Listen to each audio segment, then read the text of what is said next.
Kubli phi baro ke bismutanan ban pe ke video jangana ke por shikapor. Bli un kur do phi. Kane gade ke video ke baar ban ban te bia phi shpang ko ke kya okpa bu ko jingi po Francis sakaktin kasi. Yole se dona preng jung phi ke bam sung thu yiktin pareng.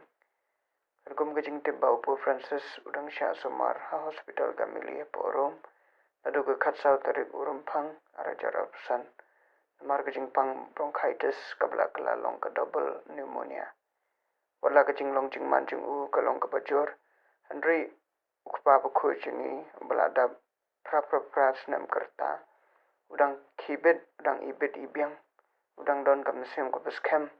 But udang bam ja kumba usai bam hi.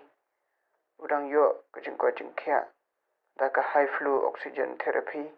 But la airu kijing thali snam blood transfusion ban pen be ye kijing duna snam but kijing duna ki plus snam ha kijing yele ban pen ko ye u ka Vatican kalapan long jing duai ha ka por min Saint Peter Square ban karpat bon yo jing ko jing kya ya kane kijing duai la lam khmat dau Cardinal Pedro Parolin ha ka sen ka ban kong Pope Francis ulapan pau ya kajing sungangu halor kajing kershan walaupun pau nakaleng ka berthei baru lakhot ya ki ba bankin yai piteng banduai nam ta jingu wala kajing long jing man jingu kalong ka basitam ki khubor malayo na ki doktor ki pen pau bom shimla don shu ki jing jab ki bapen siar upu udang long ubai ibet ibyang baru bas muthu shai baru dang shimbenta hakajing penlong mas patkinong sumar jengu